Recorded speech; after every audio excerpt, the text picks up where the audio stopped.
What if 16-year-old Alice fell into that famous rabbit hole and discovered that Wonderland is actually a dystopian world, a place where you must survive the annual and deadly Wonderland trials, then confront the looking glass illusion? Sara Ella, author of these two whimsical fantasy adventures, joins Lorehaven to explore how fictional stories reflect curious realities. Welcome back to Fantastical Truth, the completely sensical podcast from Lorehaven.com, in which we explore fantastical stories for God's glory. I'm Stephen Burnett, the publisher of Lorehaven and co-author of The Pop Culture Parent. And I'm the Cheshire Zach, and this is episode 180. How can creative stories reflect curious realities? The looking glass illusion. Oh, what a curious dad pun there. Excellent. Very well done. Zach and I don't plan these things out before we start recording. I am quite fond of that one, Zach. Are you a big fan of Alice in Wonderland and the Carol verse or the Doge Sun verse or whatever we are to call it? I am. You know, Stephen, I was actually thinking back to the year the iPad came out. This is like 2010. That was just a brand new type of thing, you know, a screen that was a computer all on its own, and you could move it around and it would do things. And they actually made an Alice in Wonderland enhanced book, I think is what they called it. So it was not just an ebook, but... Oh, that's what the E stands for. Yeah. Okay. Oh, the E is electronic, but this was like more than that. It was like a book that it was interactive. And so I remember, you know, when Alice has to drink the potion, you had to tilt the screen a certain way, and then like her mouth was at the bottom, and you had to kind of guide the potion into her mouth, and then you could shake it and it would do something else. And you know, it's been so long I don't really remember, but that was just this whimsical, magical way to read a book. And I thought, you know, we're in the future now. This is but we're back in a fairy tale all at the same time. Zach, you mentioned whimsical, and I have to confess something. Now, we've just had some rain finally here in Central Texas, so maybe the drought is over, but it's washing all of the terrible dust and irritants out of the air and into my face. But if that's not bad enough, then also, I must confess, I have an allergy, a story allergy, one might say, to excessive whimsy. And I'm not proud about this, but usually if there's a story that's based on nothing but whimsy or whimsy for its own sake, then I get congested, and then maybe I want to take a volume of medications and find another genre. I think we'll find here that Sara Ella's books are a little different from that. Not that there's anything wrong with excessive whimsy. It's just not my thing. But if it is your thing, or if it is not your thing, if you like whimsy to have a point and a purpose, then I think this is the show for you. Zach, we mentioned a few times that you've been on an away mission over the last couple of episodes. Not speaking of whimsy, but I believe you have a little bit of an update there before we get started. Yeah, so in our family recently, we've been celebrating the life of my sister Nicole, who passed away on September 3rd from cancer. And so we will have a whole episode dedicated to her in tribute.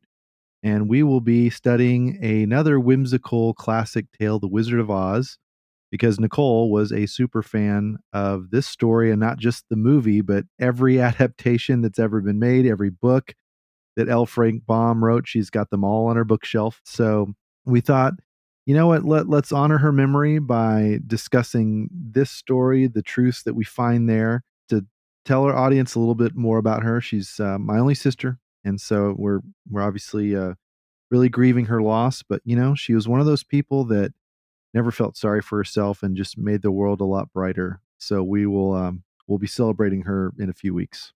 Well, Zach, I look forward to that. We've been planning that episode for just a bit since Nicole's passing. And for those of you who don't know, Zach and I are actually fairly local. So this is one of those podcasts where we're not in different states or countries, even though some of our guests might be stepping through a portal from elsewhere. I only got to meet Nicole once, but her love for this particular kind of whimsical fantasy seemed to coincide perfectly, not just with this episode, but with the chance to explore The Wizard of Oz, just as fans. I mean, we're not going to have L. Frank Baum or a descendant in here, as far as we know, unless you, oh faithful listener, know somebody. If so, send us that that contact info. So we'll probably need to actually, Zach, kind of think of it, group that episode and this one maybe into another one of our micro series on the podcast. We just got done with our Back to Magic School series. But now it's time for a little escapism. You may get into the routine, back to school, back to work, whatever. Now you suddenly wonder, like, is that all there is to life, going through all these routines? Like, everything is so structured and sensible. Don't we need some nonsense every once in a while? That's what Alice in Wonderland is about. And to some extent, there's some of that in The Wizard of Oz as well. So looking forward to that one. Our top sponsor, once again, is Enclave Publishing. They have a new release as of today, even though it's Talk Like a Pirate Day on September 19th. The new release is the Looking Glass Illusion, Book 2 in the Curious Realities series. Alice is not prepared to face what awaits beyond the Tulgey Wood. When she and the rest of Team Heart enter the fourth and final Wonderland trial, it's up to her to lead them to victory. But this trial is more than a game. If Alice and the others fail to defeat the Jabberwock and reveal the truth about Wonderland, more than points and fame will be lost. Enclave Escape presents the Looking Glass Illusion, Book 2 in the Curious Realities series by Sara Ella, available today wherever fantastic books are sold. Order now online or ask for it at your favorite bookseller or your local library. It's also available in audio from Oasis Audio. You can get more information in our show notes for episode 180, or go to lorehaven.com/podcast sponsors for links to this and all the other sponsors in this episode. From there, I hear the telltale sign of a wardrobe door creaking open. I think Sarah's coming in from magical land. Once upon a time, Sara Ella dreamed she would marry a prince and live in a castle. Now she spends her days homeschooling her 3 Jedi in training, braving the Arizona summers, and reminding her superhero husband that it's almost Christmas, even if it's only January. When she's not writing, Sara might be found behind her camera lens or planning her next adventure in the great wide somewhere. She is a Hufflepuff who finds joy in the simplicity of sipping a lavender white mocha and singing Disney tunes in the car. Sara is the author of the Unblemished trilogy and Coral, a reimagining of The Little Mermaid that focuses on mental health, and her latest novels are the Curious Realities duology, starting with the Wonderland trials that released in 2022, and finishing, as of today, with the Looking Glass Illusion that just released. And Sara has graced us with her princessy presence in the studio. Sara, so glad to have you. Thank you so much for having me. I'm so excited to be here. Thanks for coming in, Sara. My teenage daughters are big fans of the Wonderland trials, and they'll probably be really embarrassed that I don't know this, but what is a Jabberwock? A Jabberwock is a dragon-like creature, similar to a dragon. It has sharp talons and fangs and all of that. It's a very scary type of dragon, I guess you could describe it that way. Okay, so it's a bad dragon. It's yeah, bad not a good dragon. Okay.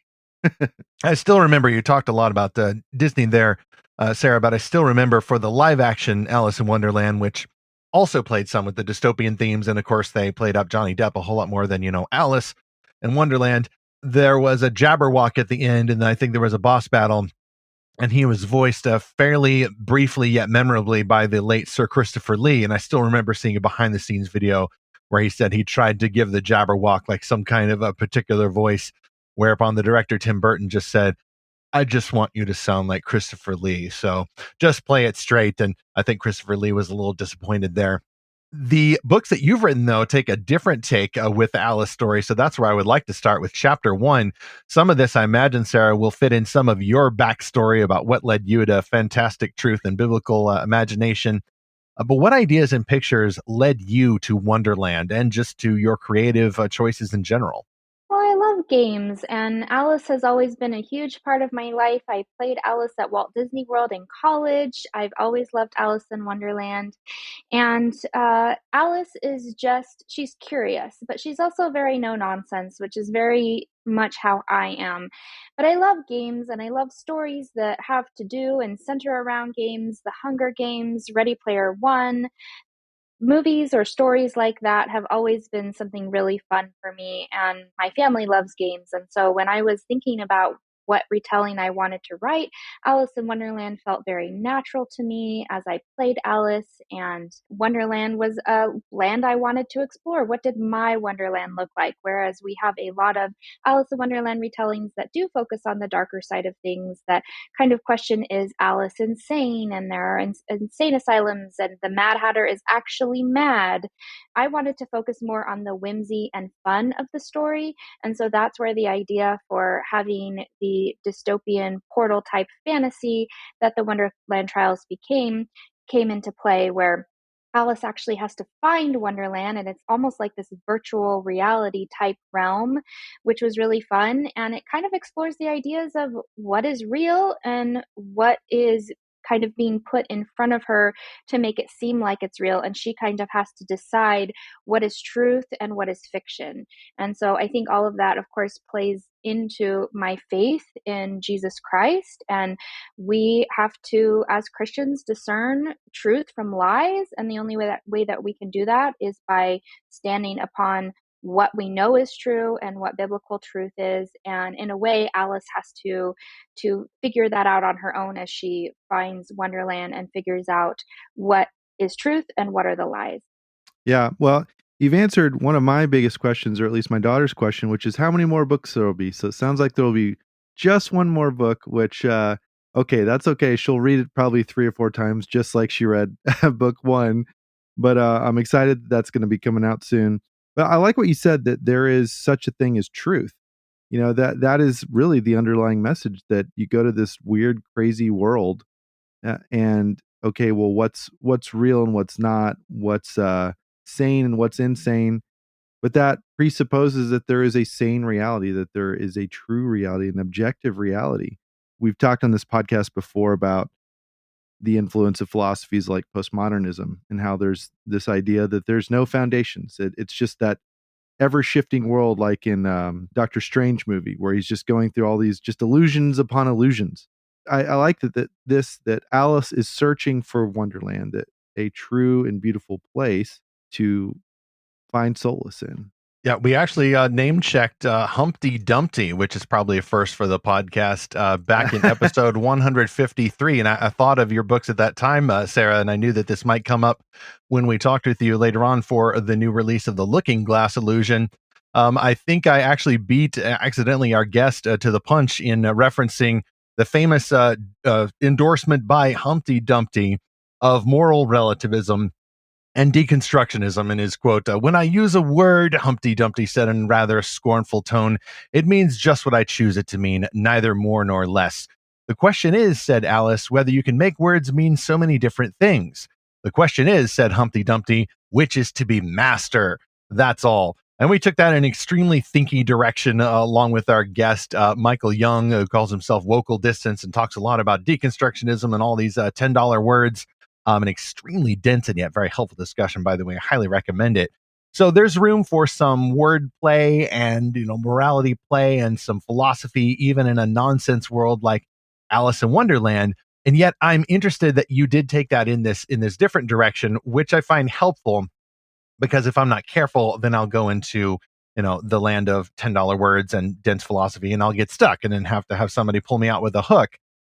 Whereas I personally struggle with whimsy, Sarah. I actually have, like, I would say almost, it's a story allergy. Like oh man, that's whimsical. Like Lacey and I try to watch a show and I'm like, I can't get past the whimsy. And like, it's not that I want everything to be all dark and despairing and nihilistic. But whimsy for its own sake is, I think, really the thing that I struggle with. And yet it sounds like you're finding more of the meaningfulness in the happiness and the whimsy, along with some other themes in your duology. Yeah. I don't know how. I think that's just part of my personality and part of my brand that just comes across naturally in my writing, because while I do explore dark themes, I mean, I wrote a book about mental health and mental illness and what that looks like with Coral, but I always want to have that message of hope. And I really think whimsy in its simplest form and in its best form really is just to bring hope and light, because where you have darkness, you have to be able to have the opposite and contrasting to that of light, because without darkness or light together, you're not going to have one or the other. What is darkness if you don't have light? And what is light if you don't understand what darkness is? And so I think whimsy kind of lends to that, because it's fun. Games are fun and Wonderland is fun, but at the same time, there's that more serious tone of exploring truth. And it's funny that you mentioned Humpty Dumpty, because there is a scene in the first book in the Wonderland Trials where Alice enters this hospital and she comes across this nurse Dumpty, who is kind of telling her the same thing, that quote that you said. And Alice has to figure out, like, is this hospital real? Is what I'm seeing real, or is it something that's been portrayed to me? And so what you're saying about, words having meanings, and we can come up with our own meanings and our own truth, I just think that's a picture of what the world wants us to believe. But of course, we know as Christians that that's absolutely not true, that words do have meanings, that there is truth and there is one truth. And I think that's something that, through all the whimsy around her, Alice still has to explore the true, deeper meaning of that. You mentioned games that you love. So what's a whimsical game or a whimsical story that you've enjoyed by yourself, with your family, with friends, like Exploding Kittens or something like that? We do love Exploding Kittens.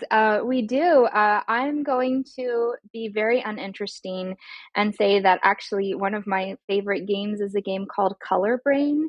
It's a card game, and we have the Disney version. And because I'm a very visual person, I remember things very visually. And the whole purpose of the game is everybody has a hand of color cards, and then you put a card down on the table, and it will ask you to remember the colors of Cinderella's dress or the colors of the Tweedle's bow tie, and it'll tell you how many colors you have to put down.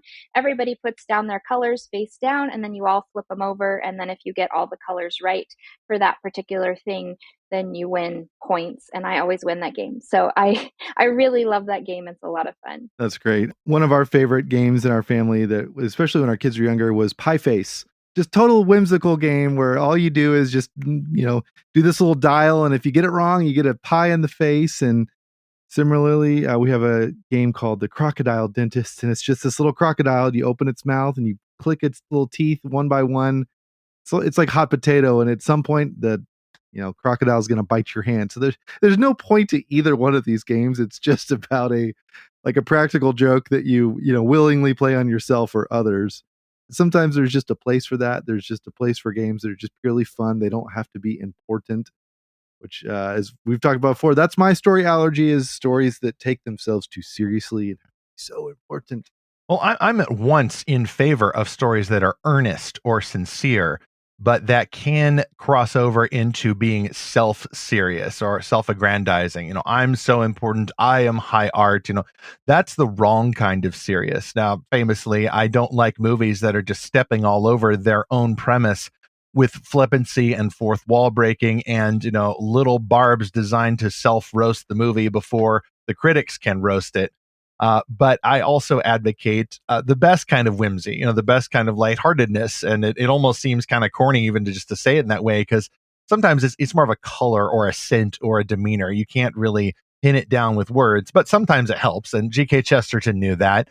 And one of his famous quotes is, "Angels can fly because they take themselves lightly." And then a little later on, he says, "Solemnity flows out of men naturally, but laughter is a leap. It is easy to be heavy, hard to be light.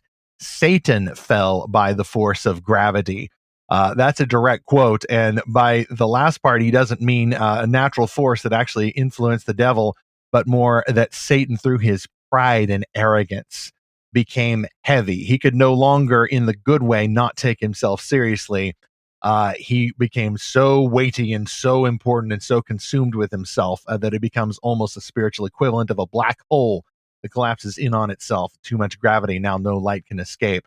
All cosmological metaphors aside, Sarah, I'm guessing that some of these ideas flowed more naturally out of the premise once you had it for the curious realities at duology. But I am curious, what images, like what was the spark of the idea that led to kind of this remix of Alice in Wonderland and now Through the Looking Glass as well?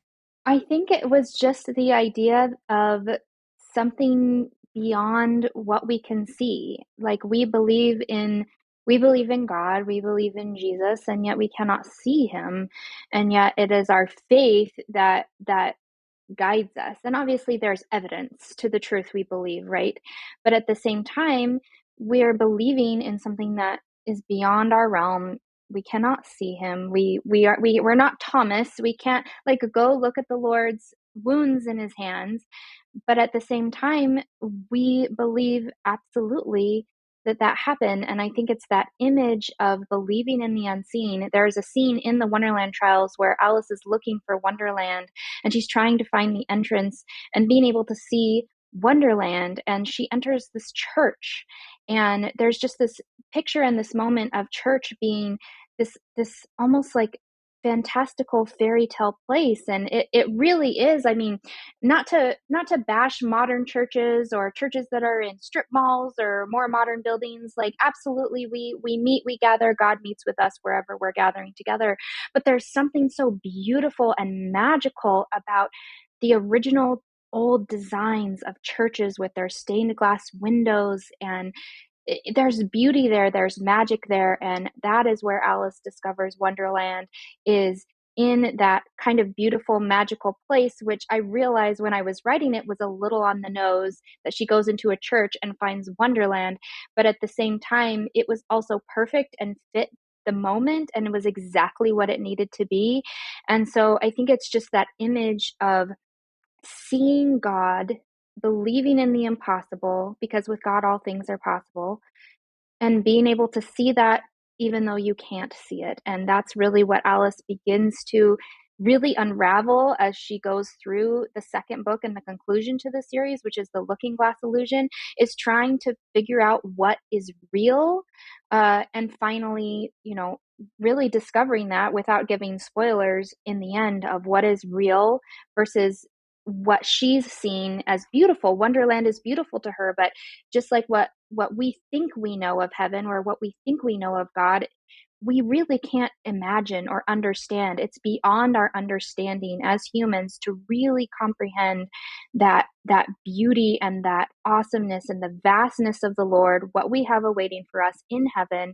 And that image, I think, is really what played a role for me in discovering, alongside Alice as I wrote, what Wonderland was really supposed to be.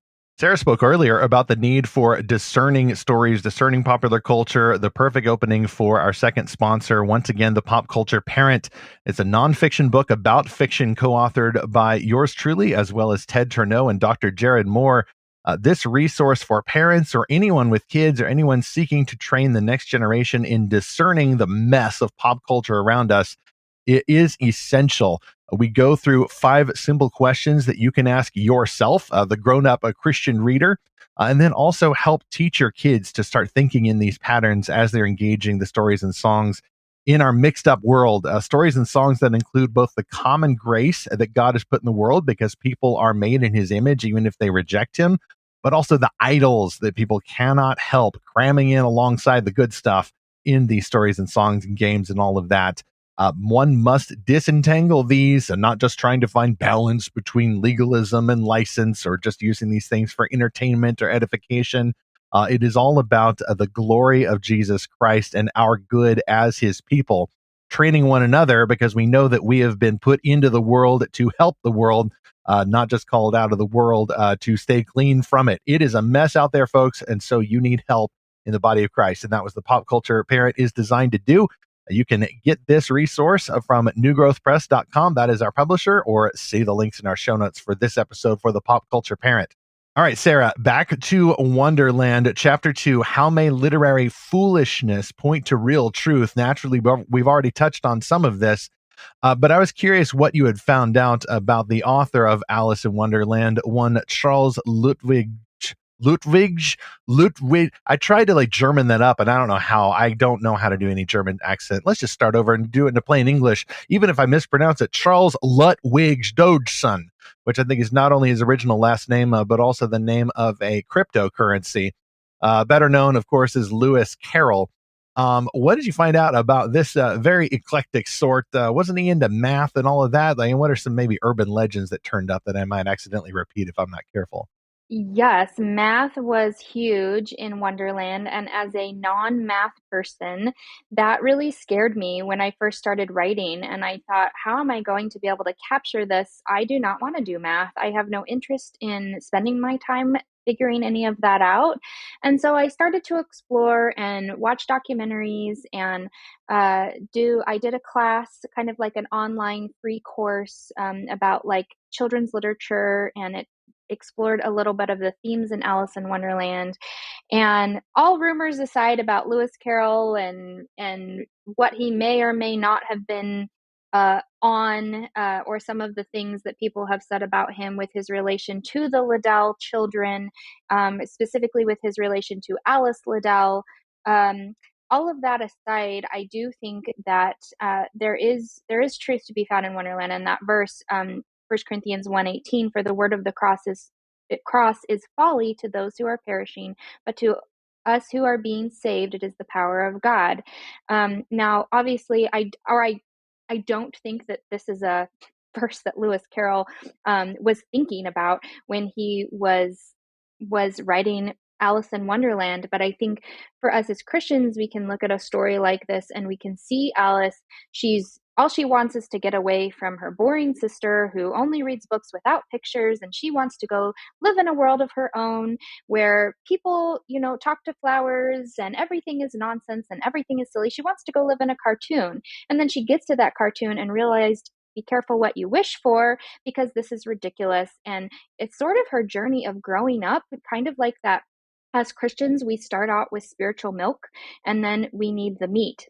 And I think we can really see that in Alice's journey, where she's going along and realizing, actually, I just want to be home, and maybe books without pictures aren't so bad. And she grows up through that. And so all rumors about Lewis Carroll, some of those things I've heard too about him, and kind of his odd relationship in photographing the Liddell children and how Wonderland really came about.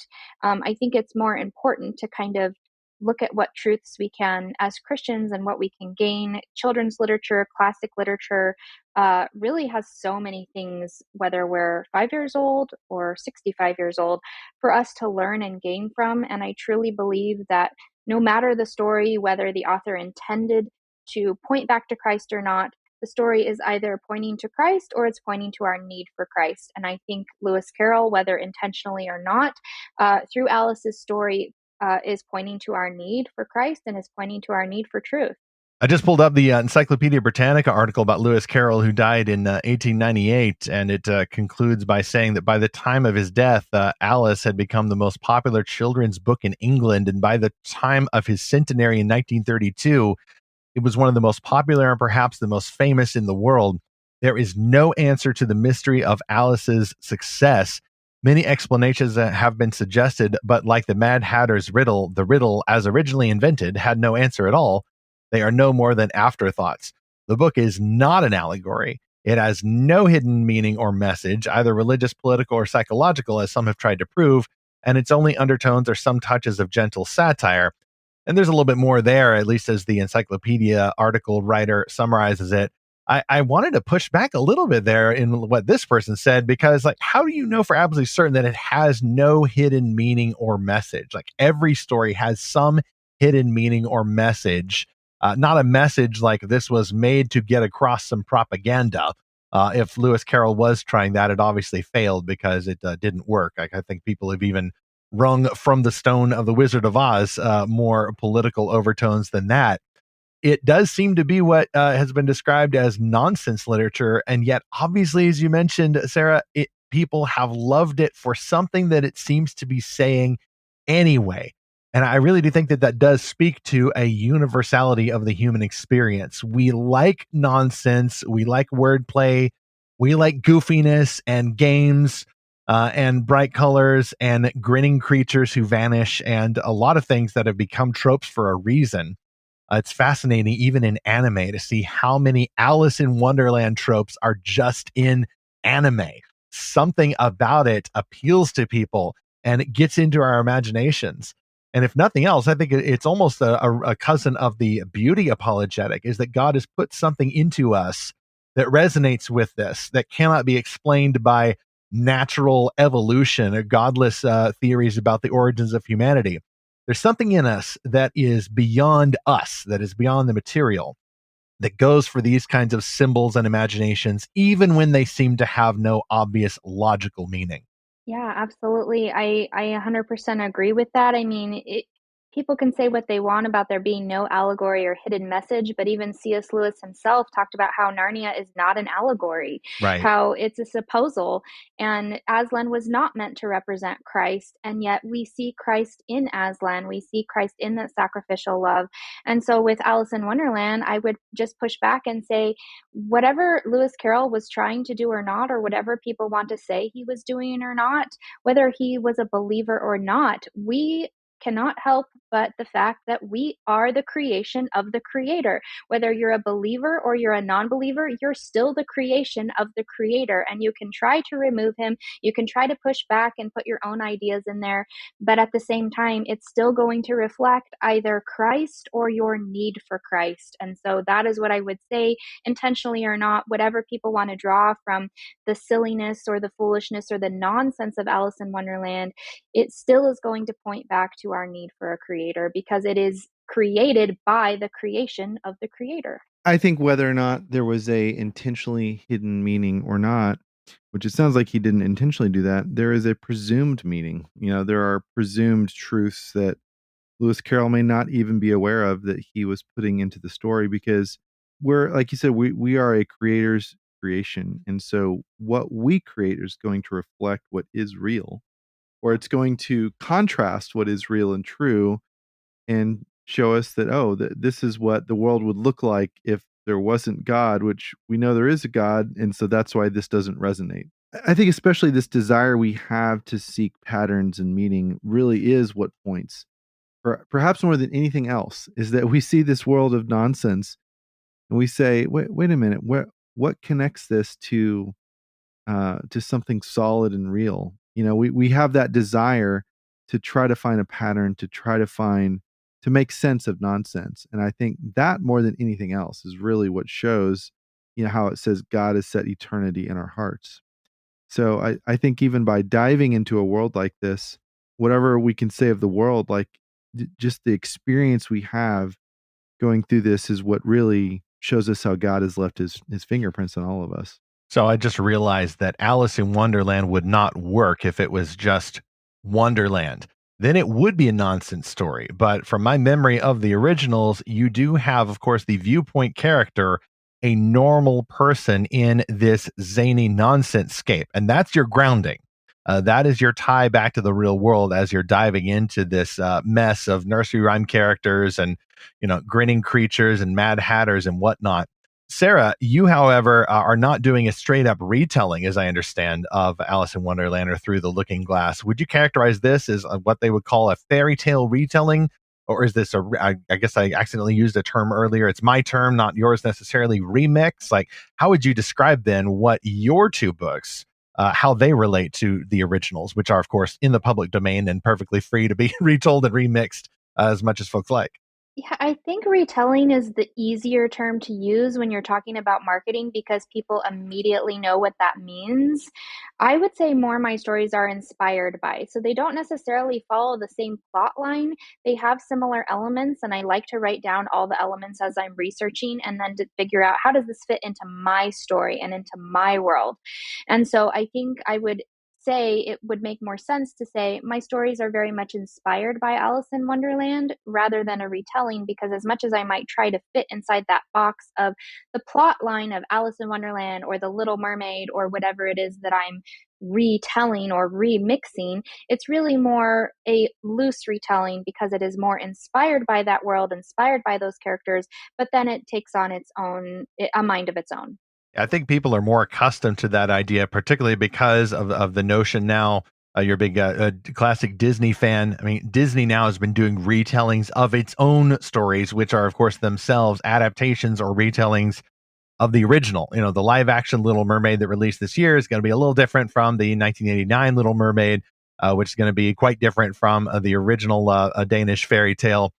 So it is with this, it would seem. And that, I think, speaks to the enduring popularity of stories like this, is they can retain some very similar elements, even as they're being kind of passed as if by a new form of oral tradition from person to person. The story can gain more, can be changed. If it's in the public domain and it's not intellectual property owned by somebody, then it can adapt for different audiences. And then, of course, I imagine you would have some stands of the original come along and say, well, you changed this, or Superman should always be smiling. Oh, I'm sorry. It's another grievance I have. People who just want to hold on to the old for the old's own sake, without a whole lot of meaning behind it. Now, some people will revise or retell the story, and then they will use this for the agenda, TM. And then I think naturally that version of the story will not last. They can throw as much money behind it as they like, but it's not going to last because the meanings of it are ephemeral. Even the nonsense literature of the OG Alice in Wonderland lasts because it seems that, as far as we can tell, he kept everything as apolitical as you could possibly imagine it being. And so it's going to somewhere deeper than a lot of the struggles or maybe some of the culture wars that we're talking about now. And that's great. We need movies and board games and books and other things that have no political point to them. They're just fun because God created all kinds of good things just for us to enjoy and not to be subservient to political movements. But Sarah, I like that the quest that Alice is on finds something beyond what she can see, find what's real, not just finding what is comfortable or makes you powerful or popular, because those are messages that we get in other places, that there's no truth but power. But she's on a quest to find the truth because it's presumed that there is such a thing as truth and that truth in and of itself is valuable. So I think that's a great message because, it's like that age-old question Pilate asked Jesus, well, what is truth? He doesn't really care what the truth is because what does it matter? All that matters is he's got a job to do and he's got to fulfill his obligations to Rome and keep the peace and whatever, but it doesn't really matter to him what truth is. It's just what power is. So I like that is a kind of a macro theme that you've got baked in there. And that verse, 1 Corinthians 1:18, sometimes the truth can seem foolish to others, but it's the power of salvation. It doesn't matter how it looks. If it's real, it's going to work. If it's real, it's going to hold up. What would you say in the looking glass illusion is sort of the macro theme? Is it still a continuation of that, or is there something kind of different that you're exploring? Yeah, it's the continuation of really figuring out what is real and where is the real Wonderland. In the first book, a character or an idea, I should say, is introduced about this Ivory King character and who is the real ruler of Wonderland. And so Alice and her team are trying to figure that out. They believe that if they find the real ruler of Wonderland, that it will fix everything, that they'll be able to see what's real. And I don't want to give spoilers as to what actually happens at the end, but that's kind of their search for who is actually in charge here. And they can fix everything if we can just find who's really kind of, in reference to Wizard of Oz, who's behind the curtain, who's controlling everything. And if we could just find that person, then everything will be fine. And so that's really the overarching theme for the Looking Glass Illusion, along with just facing your fears and not letting your fears control you and overcoming that. And we have to do that as Christians. Is sometimes we don't trust the Lord to pull through for us, and we don't trust him to take care of us, and so we let our fears dictate how we act or what we do. And Alice and her team have to kind of discover that as they go through this final trial in the Looking Glass Illusion of facing their fears, because they truly believe that whatever it is or whoever it is that is the real ruler of Wonderland is worth conquering those fears to find. Amen to all of that. I think, a faithful listener, you're going to want to talk about both of these books in the Curious Reality series, The Wonderland Trials and The Looking Glass Illusion. And you're going to want to talk about this episode. And a fantastic place to do that is our third sponsor, the Lorehaven Guild. That is our exclusive Discord castle with secret entrances. And if you want the password, you will need to subscribe free to the Lorehaven emails. Just go to lorehaven.com. Sign up with the subscribe box, just stick your email address in there. We keep it secret, we keep it safe, and you can keep secret and safe the exclusive invitation code that you get for the guild. Once you are portaled into the guild castle, you can also join monthly book quests. We have a curated community with dedicated quest leaders who will go through a new Christian-made fantastical novel every month. This month, for example, we're going through a book called The Beast of Taliesin, an amazing story. It's about magic and rediscovering magic. And then next month, we just announced early, so you can get a copy of this out of print book early if you want to participate. A spooky fantasy with Nazis, a prison mine, a torture furnace, and people trying to do the right thing despite all the problem of evil that men have in the 1940s Germany world. This is called Koenig's Fire, and we're going to start that in the first week of October. So sign up at lorehaven.com and join the Lorehaven Guild and portal into the Guild Castle. Sarah, back out here in the wilds of Wonderland, chapter 3. I'm curious what readers have been saying, and then later on we'll ask what is next in your creative journey. Zach wasn't able to make it, but I was at the launch party for your first book, The Wonderland Trials in this series. That was in Atlantic City at the Realm Makers last summer, 2022 it was, yes. And amongst the challenges of the conference, I got to witness then the wonders of whimsy and the games. Like the launch party was just perfectly tailored. You and your friends did an amazing job planning that, doing this treasure hunt all across the room. And people were really getting into it. And of course, there was that element of competition. And, you know, if you win, you get to share your swag on social media and such. And it just, I think, brought to life what the book is about, and really helped to present those symbols in a simulacrum of reality there. What have people been saying, not just at that launch party, but then afterwards? And I'm giving you full permission. It's okay to brag on yourself. I'm just curious what the reader reaction is. Yeah, I've gotten a lot of different reader reactions. For the most part, what people have said personally to me is that they love the allegory behind it and the spiritual themes that they've seen in the book, and they've asked me, well, how did you weave the allegory in so well? And I just say, I didn't. God did, because I've always struggled with allegory. I've struggled with spiritual theme and trying to figure out how to put something in my books without sounding preachy or cheesy or too on the nose. And so I really struggle with that. And so when readers ask me, how do you put this beautiful allegory in there? How do you weave that into your stories? I just say, I can't take credit for it. God never really reveals that true spiritual theme to me until right before deadline. And so to answer them, I appreciate the praise. I appreciate the compliments, and that the allegory is speaking to them. Recently with the Looking Glass Illusion, an early reader asked me if I meant to put in a symbol, picture, or allegory about the Jews and the Gentiles. And I had to step back and think, actually, I did not mean to do that. It's in there. I see it in there, and the reader saw it in there, and she loved it, and it really spoke to her and touched her heart. But that is all God. I cannot take credit for it. I am just the writer. He is really the creator of my stories, and he's telling them through me. And so I'm so grateful that my readers really love that aspect of my stories, but I can't take credit for it whatsoever. I think that really speaks to our meta theme here about how fictional stories reflect curious realities. Because even going back to Lewis, who of course we've name checked a few times because it's Fantastical Truth, you, Sarah, mentioned the quote where Lewis said, like, I'm not trying to write allegory. This is a supposal. And Lewis goes through kind of his 3-step program for how he came up with Narnia. And he said, first, everything started with images. Okay, so he didn't start off with, gee, I really think that the kids these days are into some naughty stuff, and they need to be more Christian. So I need to really reach the kids with my new youth program. I think I'll write some fairy tales. They seem to be into those. Well, they weren't into those. Lewis was going against the trends at that time. Lewis started instead with the pictures that he'd had since he was a kid.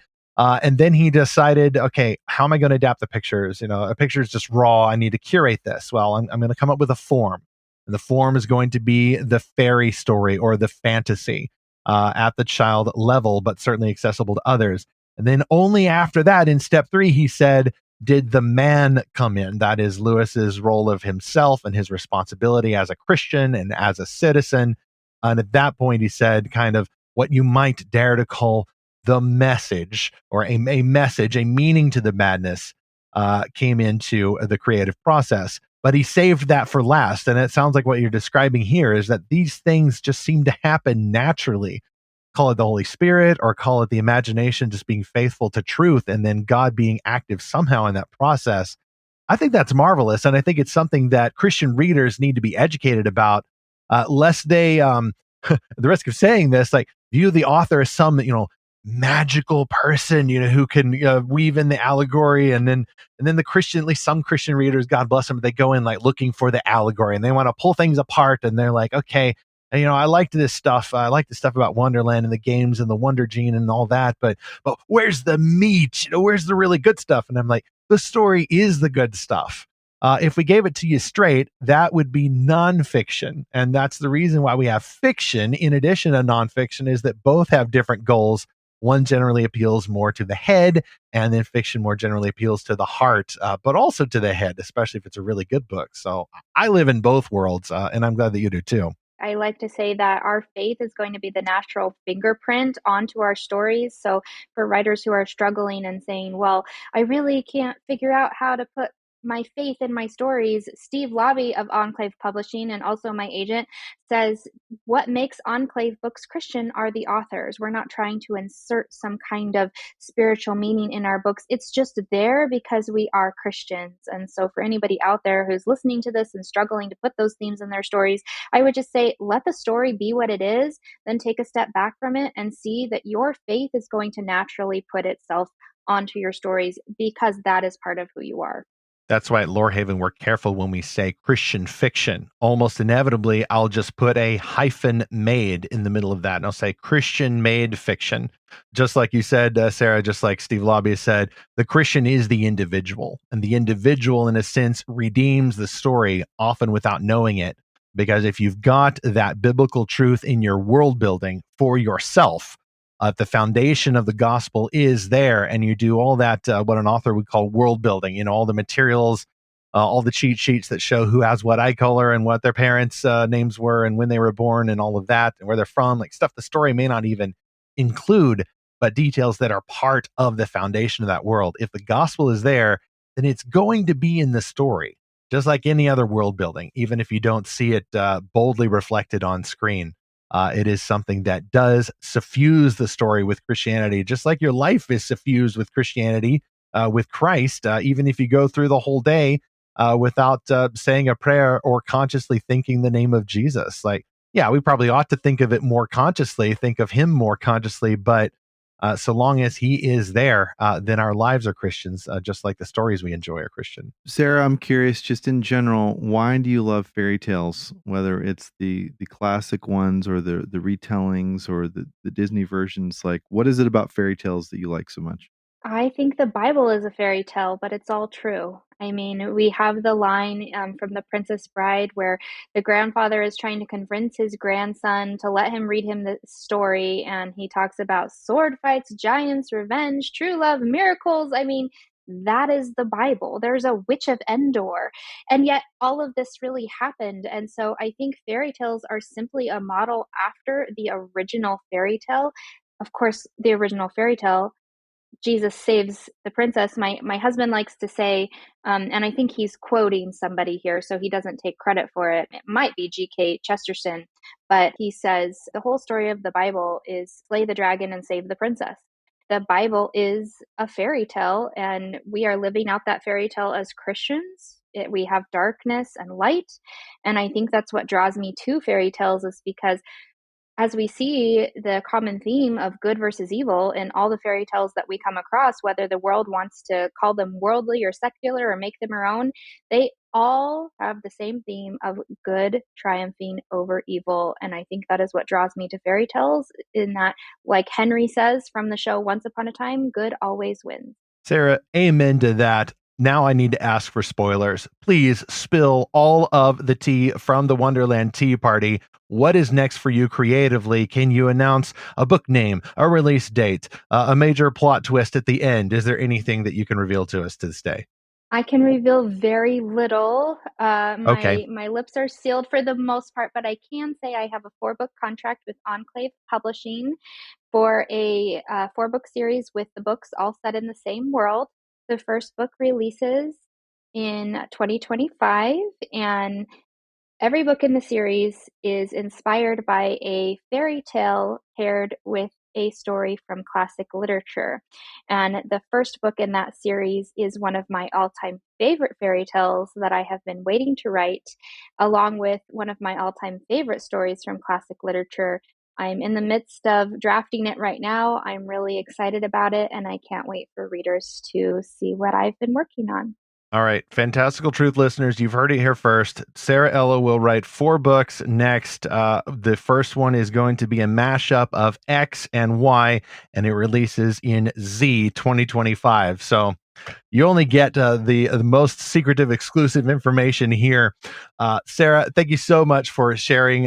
Go get the books that are available now. The Curious Realities duology. The first book is the Wonderland Trials, and then that concludes with the Looking Glass Illusion, which just released today. So, Sara, we'll send you back through the wardrobe. I don't know if you're going back to Narnia or back to England. I don't know what side we're on, but we appreciate you joining us on this side. Thank you so much for having me. It was great being here. Thanks for joining us. Well, I loved everything Sara said there at the end about why she loves fairy tales. Jesus truly is the greatest fairy tale hero that's ever been written about. And what do you know? It's a true fairy tale. It's a true myth. And so to you, our listener, what are some of your favorite fairy tales? Why do you like them? What are the fairy tale retellings that you've enjoyed? We try to focus on the stories we love. So what have you really liked? What adaptations have you really enjoyed seeing of your favorite fairy tales? Send us a note to podcast@lorehaven.com, or you can comment on this episode page or on Facebook, Twitter, or Instagram, and I'm still calling it Twitter. Yes, we're always going to call it Twitter, I think. We're going to be basically Luddite in that way. But fairy tales help us to think of fantastical worlds beyond the technology, which leads me to our mission update. What's new at lorehaven.com? What do you know? Another inspired by of another fairy tale, a little bit of a lesser known one in our new review we just posted for a fantasy called Wrought of Silver and Ravens. You want to go over and check that out. Most Fridays, we have new reviews at Lorehaven, only the best Christian-made fantastical novels we can find, including all fantasy and science fiction, and of course, not just in spooky season. We'll get some paranormal and horror stuff in there, even some articles about how, yes, you can, as a Christian, explore horror for redemptive, Christ-exalting purposes, which includes, by the way, our new book quest. We haven't started it yet. We just announced it a little early, as I mentioned earlier about the Guild, for König's Fire. A bit of an older title set in 1940s Germany, in which one man is recruited to heat the furnace 7 times hotter for extremely wicked purposes by an extremely wicked, famously so, World War II era empire. And that's the story of König's Fire by Mark Schooley. We're going to start that in early October, even while we have another book quest going on for the Beast of Taliesin. We started it early because it's a little harder to find the copies of the books, but I've actually now been in touch with the author who has copies of the books. So if you join the Lorehaven Guild and then send us your info, we can get you a copy of that. I very tentatively announced that here, but it is exclusive only to Heroes of the Guild Castle. And you can, of course, get that exclusive invitation by subscribing free at lorehaven.com. You don't need a subscription, but you should get one anyway to get our new articles, such as the one that Tisha Messing just wrote called How to Help Your Teens Engage Dystopian Tales. It is now the season of fall, which leads one's thoughts to the fall of civilizations. Of course, even kids are reading these stories. How do we engage with some of the tropes, and how do we find the best ones by Christian authors? Tisha explores all of that in her article. And as I mentioned, subscribe free to get updates, not just for the Guild, but for every podcast episode if you want it, every review if you want it, and any of the other articles and news and other content that we're sharing. Next on this podcast, Fantastical Truth. Vincent is so done with art and all that, but his mom and uncle just won't stop going on about the amazing colors and composition of great masters like his namesake. Then his little sister disappears into a famous painting. What is a lad to do? Join us for this fantastic journey beneath the swirling sky with homeschool mom and middle grade author Karen Liloglu.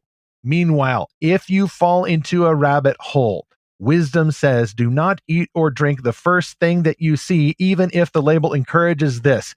Exercise discernment in all that you read, even in a world that's full of nonsense and ridiculousness.